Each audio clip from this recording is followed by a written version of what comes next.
I walked onto the deck in silence. 12 stunned faces turned to me. "What are you doing here?" my sister snapped. I smiled. "I live here.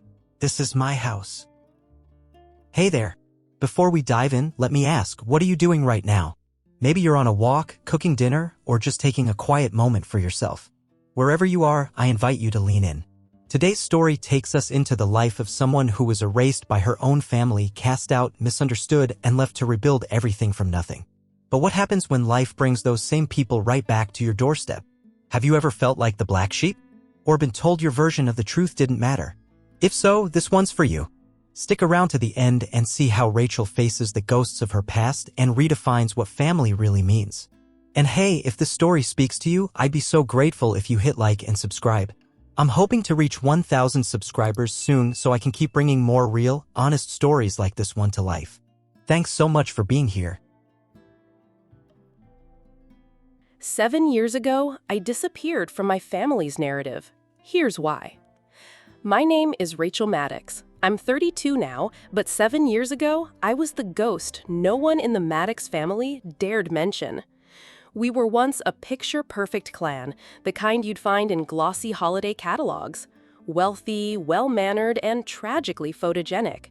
My father, Victor Maddox, ran a respected philanthropic foundation with an iron grip and a perfectly rehearsed smile. My mother, Claudia, curated our family's image like it was a museum exhibit. Ethan, the eldest, was the rising legal star.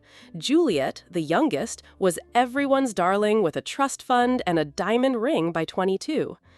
And then there was me, the miscalculation. I was the financial director of the Maddox Foundation by 25. I thought I was doing good work, actually helping the underfunded programs we sponsored, finding ways to reroute donations to areas of real need. But in a family obsessed with optics, transparency can be dangerous. It started with a missing $50,000. Not missing, redirected. A grant I'd authorized to a grassroots educational group that wasn't on the board's preferred list of glossy partners.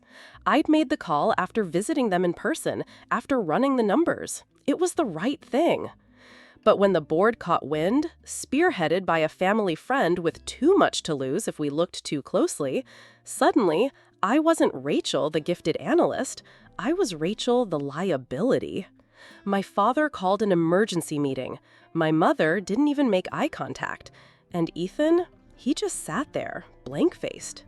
"There's no room for rogue decisions in a family-run foundation," Victor had said, voice cold and sharp like broken crystal. "You acted without authorization." "I followed protocol," I said. "The approval was within my threshold. The impact was real." But impact didn't matter. Perception did.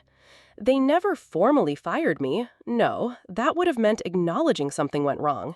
Instead, they offered me a choice: resign quietly or face legal consequences. I resigned, quietly. And just like that, I was erased. My name was scrubbed from the website. My bio disappeared from the board.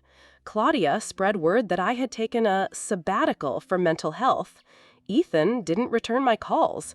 Juliet posted an Instagram caption that read, "Sometimes distance is clarity." The worst part? No one believed me. Or if they did, no one cared. I left the family compound with a suitcase and a severance check I never cashed. Moved into a studio the size of my old walk-in closet. Spent my days consulting nonprofits on the edge of bankruptcy, and my nights trying to forget I once belonged to people who loved power more than their own blood. I was 25, alone, and deeply, profoundly angry. The only person who stood by me was Karen Wexler, my mentor and the closest thing I had to a moral compass. She'd built a wellness empire from scratch and called my resignation a badge of integrity. When she died 4 years later, she left me her greatest treasure, a 40-acre eco-retreat in upstate New York. I turned that place into something real, a sanctuary for ethical leaders, creatives, and changemakers. No press, no headlines, just healing and building. And I thought that chapter, the Maddox chapter, was over. Until 2 weeks ago. An email landed in my inbox from the property coordinator. Thanksgiving booking confirmed for the Maddox family. Check in November 23rd. Apparently, someone on my team had approved it, not recognizing the name.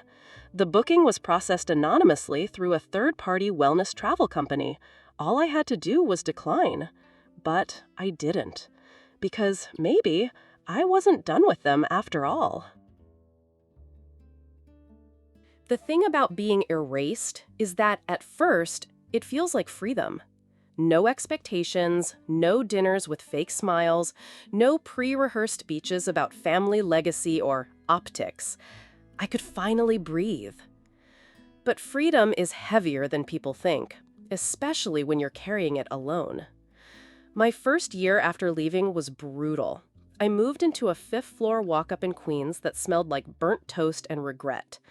I lived off freelance consulting gigs, small nonprofits who needed help surviving audit season, church-run shelters, immigrant-owned businesses trying to apply for grants without being swallowed by bureaucracy. I didn't charge much at first. I just needed to matter to someone again. I had no health insurance, no savings, and most days, no plan. But I had Karen.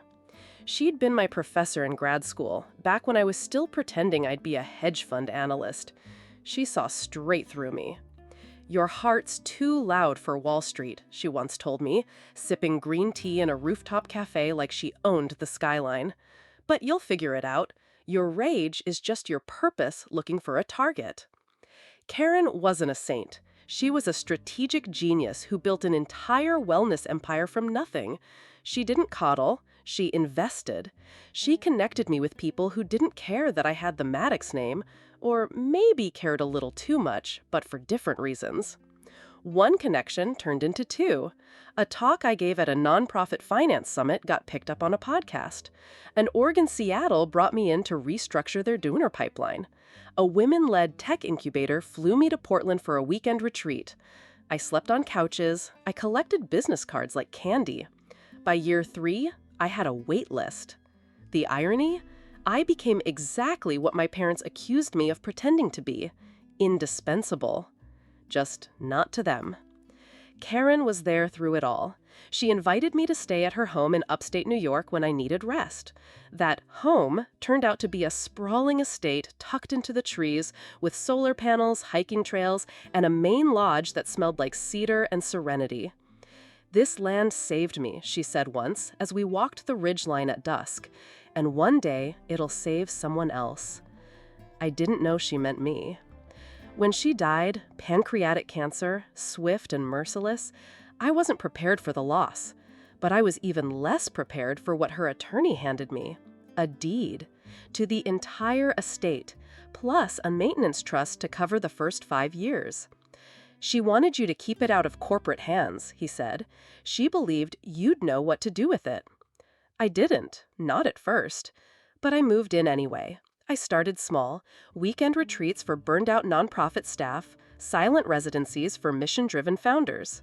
I ran everything myself: registration, finances, even the breakfast muffins. Word spread, as it always does when something's real. I named it Redwood House, a nod to strength and to roots that grow deep even after being cut. I hired staff. I built out a digital network. I gave lectures. I offered scholarships. I hosted activist poets and accountants and single mothers trying to rewrite systems from the inside out. By the time the Maddox family booked Redwood House through a luxury wellness agency, I had spent 4 years watching this place become something sacred. I almost canceled the moment I saw the booking confirmation. But then I looked at the dates again. Check-in on November 23rd. Thanksgiving. Of course. My mother's obsession with curated symbolism would never die. A family retreat in the woods, surrounded by fallen leaves and handcrafted wellness experiences. Healing, redemption, Instagrammable humility. I closed the booking tab and stared out the window of my office. 7 years ago, I'd left with no plan and a backpack full of grief. Now, the people who once wrote me out of their story were walking straight into mine.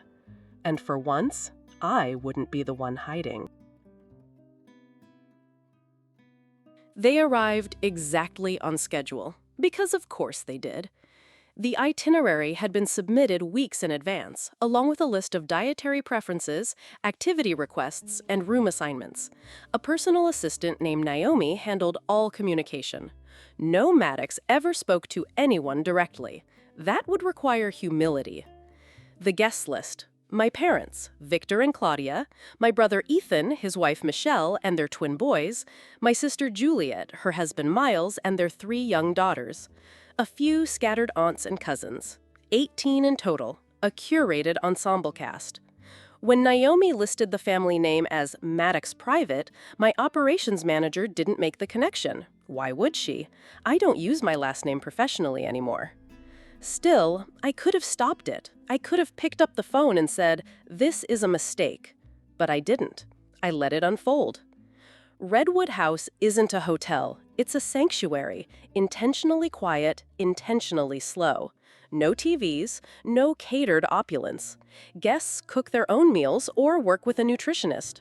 Meditation before coffee, group hikes at sunrise. We encourage eye contact. Stillness. It is the absolute antithesis of the Maddox lifestyle. The morning they arrived, I watched from my upstairs office as 2 black SUVs crunched over the gravel driveway. My father stepped out first, still sharp in a navy sport coat despite the casual retreat environment. He scanned the property like an investor walking a development site. Claudia followed, in cream cashmere and oversized sunglasses. She gave instructions to the driver, then began rearranging the lobby's decorative branches before even removing her coat. The others trickled in like a slow-moving storm. I stayed hidden. I wasn't ready, not yet. Instead, I reviewed the camera feeds. Yes, I'd installed a discreet security system, motion sensors, intercoms, hallway cams. Not to spy, but to protect the property. Or at least that's what I told myself. Watching them settle in was like flipping through a scrapbook that someone else had edited. They moved through Redwood House with the entitlement of owners. My father adjusted a painting in the dining hall. My mother swapped out the ceramic centerpiece I'd handcrafted during a grief retreat with something she pulled from her own bag. Juliet criticized the lighting. Ethan wandered the kitchen like he was waiting for someone to serve him. And then came the photos. They brought their own. Framed pictures of holidays past, ski trips, summer lake days, a birthday party I vaguely remembered hosting for Juliet's daughter before everything collapsed. My face had been cropped out of nearly all of them. One photo remained intact. The 5 of us posed stiffly in front of a fireplace the year before the fallout. I watched, on camera, as Claudia picked it up, hesitated, and tucked it behind another frame. I closed the feed. That night, I walked the perimeter of the grounds while they laughed around the fire pit. Their voices rose into the cold night air like ghosts, so familiar, so distant. I knew the rhythms of their sentences, the pauses, the fake laughs. I had imagined this moment 1,000 different ways, bursting in dramatically, confronting them all, shouting truths across the dinner table like a courtroom climax. But reality requires more nuance. I wasn't there to hurt them. I didn't even want revenge. I just wanted to be seen, as I am now. Not as the version they silenced, not as the scapegoat, as Rachel Maddox, founder of Redwood House. The next morning, I made my move. It was their first group workshop, intention setting and emotional reset, a guided journaling session. Ironically, the kind of thing my father used to mock at cocktail parties. The facilitator was a close friend, Devin, who knew just enough of the backstory to tread carefully. They were all seated in the main lodge, notebooks open, tea in hand, some pretending to care. That's when I stepped into the room. The reaction was immediate. My mother's pen stopped mid-word. Juliet blinked like she'd seen a ghost. Ethan froze entirely. And then Victor Maddox stood up. He looked at me, really looked at me, for the first time in 7 years. "Rachel," he said, "just my name, nothing more." I nodded. "Morning, everyone. I hope you're finding the retreat restful." My voice was calm, professional, polished. Juliet was the first to speak. "What are you doing here?" "I live here," I said simply. "I run Redwood House." They didn't speak for a moment. I let the silence stretch. "You own this place?" my father finally asked, his voice tight. I nodded. Inherited it from a mentor, built it into what it is today. My mother recovered first. She gave a diplomatic smile, the kind she uses when navigating donor dinners. "Well," she said, smoothing her blouse, "isn't that surprising?" I smiled back. "Welcome to my home." The rest of that day moved in slow, strange waves. After I introduced myself, calmly, professionally, as if I were greeting a group of strangers at any ordinary retreat, the family splintered. No one argued, no one stormed off, but the mood shifted like a weather front. I watched from my window as Juliet whispered furiously to Miles on the walking trail, her body language tight and brittle. Ethan stood alone near the herb garden, staring down at his phone like it might rescue him. Claudia retreated to the reading room and didn't emerge for hours. Victor, as expected, remained composed. He joined the second workshop of the day, group values exploration, and participated like it was a board meeting. His tone was courteous, measured, and sharp enough to signal this: he was gathering information. Meanwhile, I went about my business. I held a check-in with my staff, made sure Devon had what she needed for the evening sound bath, and responded to 2 consulting inquiries from organizations in Chicago and Atlanta. My assistant warned me the inbox would flood once word got out that I was hosting a high-profile client. I didn't bother explaining that the Maddox name wasn't one I wanted tied to Redwood House. Not yet. By dinner time, I had made peace with being seen. Not acknowledged, not embraced, but seen. I ate with my team in the staff kitchen like usual, but I could feel them buzzing with curiosity. I told them only the basics: family from out of town, estranged, complicated. I hadn't told them the part where these people had once turned me into a villain to protect themselves. The next morning, I walked the property before breakfast and found Ethan already on the front porch, coffee in hand, wearing the same grayed hoodie he'd worn since college. He gave me a cautious nod. "Couldn't sleep." "Old habit?" I asked, settling into the chair across from him. He stared into the trees for a beat. "Something like that." We sat in silence for a minute. Then he said, "Mom told everyone you had a breakdown." The words landed soft, but stung anyway. "They said you couldn't handle the pressure of your position, that you cracked under stress." I nodded, slowly. "That's convenient." They even hosted that whole press thing the month after, donating to that school, the photos with the kids, all of it to distract from the money questions. I wasn't surprised. Spin was Claudia's specialty. "I knew you didn't steal it," he added, quieter now. "I knew you wouldn't." I turned my face toward him, searching. "Then why didn't you say anything?" Ethan looked like a man trying to breathe underwater. "Because Dad threatened to pull my partnership track, said I could be next if I stirred the pot, said loyalty wasn't negotiable." "And you agreed?" "I was scared," he admitted, "and ashamed. I kept waiting for someone else to say something so I wouldn't have to." I studied him. Older now, a little grayer, but still the brother who once helped me build forts out of couch cushions, the same one who'd stayed silent when it counted. "You hurt me," I said. He nodded. We didn't hug, we didn't cry, but something shifted between us, just enough to breathe. Later that afternoon, I crossed paths with Juliet in the greenhouse. She was alone, arranging her daughter's nature scavenger list with far more precision than necessary. Her nails were manicured to perfection, her wedding ring gleamed. "Quite the place you've built," she said, not looking at me. "Thank you." "How long have you owned it?" "Karen left it to me 4 years ago." Her jaw tightened. "Of course she did. You always got adopted by other people." I blinked. "Excuse me?" Juliet turned to face me fully, arms crossed. "You were always the outsider, the one who refused to play by the rules, and somehow people liked you for it. Even after you left, you still found someone to believe in you." I tried to soften my voice. "Is that what this is about?" "No," she said, too quickly, "but maybe it should be." There it was, something fragile behind her eyes. Bitterness, exhaustion. She sat down on the bench beside the succulents, her body folding inward. "My husband's cheating on me," she said. "Has been for years." I blinked. That I didn't expect. He thinks I don't know, but Dad knows. He just won't acknowledge it, because Miles' father is one of our foundation's biggest donors. I sank into the bench beside her, slowly. "Why stay?" I asked. She laughed without humor. 3 kids, a prenup that gives me nothing, no career, and no backup plan. Juliet looked over at me like I was holding the answer she'd been chasing in her own head. "You left, you lost everything, and you still made a life.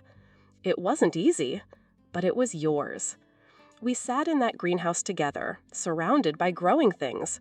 For once, we were just sisters, not enemies in the family hierarchy. I didn't offer solutions. I just sat with her pain. Later that night, my mother found me in the kitchen. She poured 2 cups of chamomile tea, like she used to, always measured, always precise. I waited for the performance, but when she finally spoke, her voice was low. "You've done well for yourself." I nodded. "Yes, I have." She hesitated, holding her mug with both hands. "We thought we were protecting you." I looked at her, really looked. "You were protecting the family name, not me." Claudia flinched slightly, the first crack in the mask. "I see that now," she said. "I just don't know how to undo it." I didn't answer right away. I let the steam rise between us. "You don't have to undo it," I said. "Just stop pretending it didn't happen." She nodded once. The silence that followed wasn't warm, but it wasn't cold either. Progress. I didn't plan to confront my father. Not because I was afraid, at least not in the same way I used to be, but because I wasn't sure there was anything left to say. Victor Maddox didn't offer apologies. He offered power, approval, opportunity, if you played by his rules. I had forfeited those rules long ago. Still, there he was the next morning, waiting on the back deck before sunrise, hands tucked in the pockets of his coat, staring out over the fog-covered ridge. "You've built something remarkable," he said without turning around. I stood beside him, quiet. Letting him speak first was an old ritual, one he still clung to. "I've been reading about Redwood House," he went on. "Articles, reviews, testimonials. I've seen your name pop up in financial circles. You've consulted for some major players." I nodded once. "Karen taught me well." He finally turned to look at me. "She saw something in you that I didn't." I said nothing.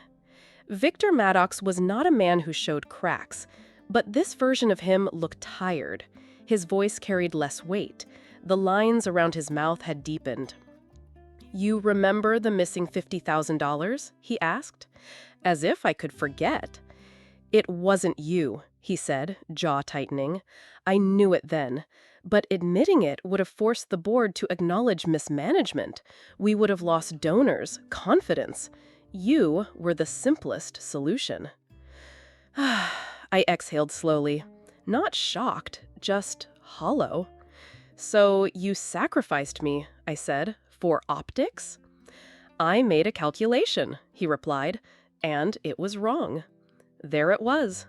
Not a warm apology, not a tearful reunion, but it was truth. And in our family, that was rare currency. I looked out at the trees, the property I'd rebuilt from grief. "Do you know what that cost me?" "Yes," he said quietly, "more than I can repay." We stood in silence again. Then he said, "We're selling the foundation."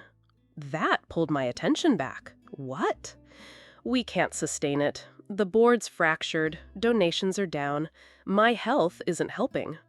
He rubbed his chest absently, as if only now realizing the weight of years he'd carried. "I want to step away. Claudia agrees. Ethan and Juliet aren't interested. It's over." I didn't expect to feel grief. Not for the foundation itself, but for what it could have been. For what we could have done if we'd built it on truth, not legacy. I never wanted to destroy the family, I said, just to stop pretending everything was perfect. Victor nodded. Maybe that's the only real way forward now. It wasn't redemption, but it was a reckoning. And sometimes that's the first step toward peace. By the final day of the retreat, something had shifted. Not dramatically, not loudly, but like the floorboards of an old house finally settling after years of silence. The Maddoxes weren't pretending anymore. They weren't apologizing, not exactly, but they were quieter, slower, less curated. The curated elegance had cracked under the weight of their own truths, and I wasn't interested in gluing it back together. So I called a family meeting. We gathered in the main lodge after breakfast. No formal agenda, no prepared remarks. Just me, standing in front of the people who had once written me off entirely. I want to be clear, I began, voice steady. I'm not looking for a happy ending. They watched me with a kind of collective uncertainty, unsure if I was about to demand retribution or closure.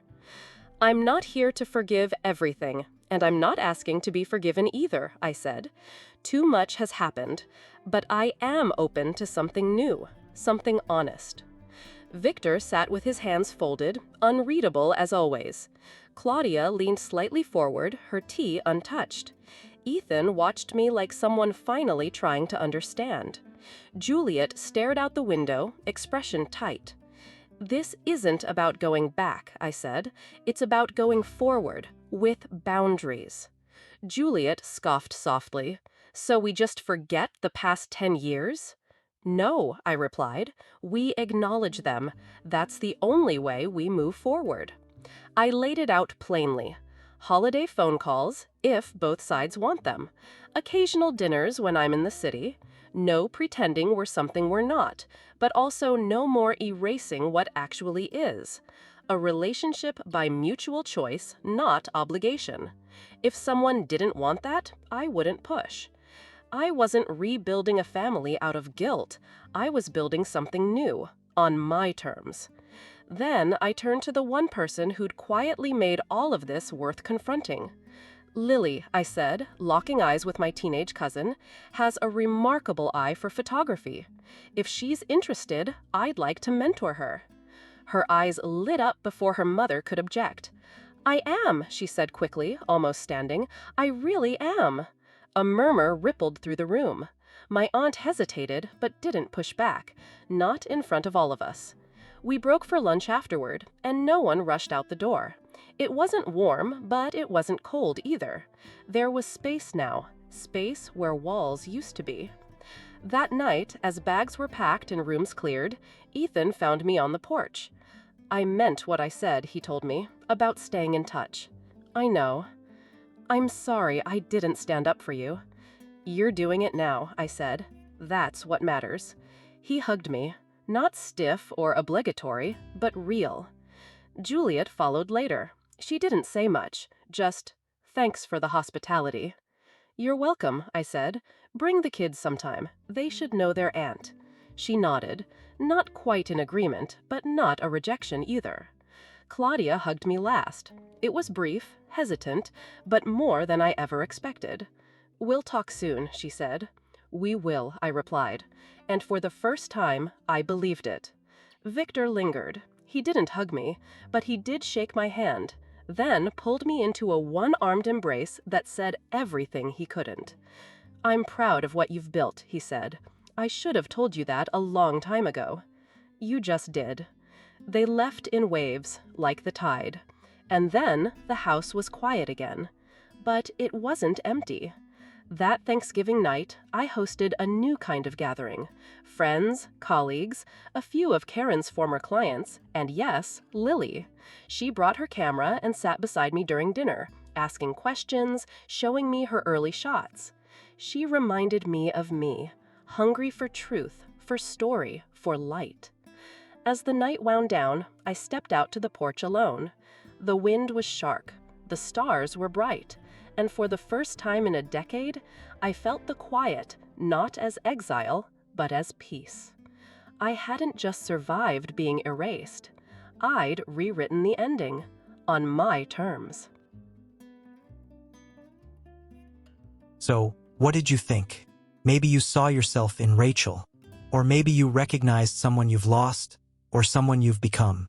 Either way, I'd love to hear your thoughts. Drop a comment below.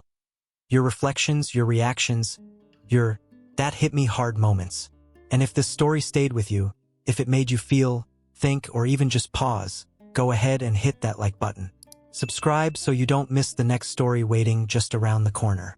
Thanks for listening all the way to the end.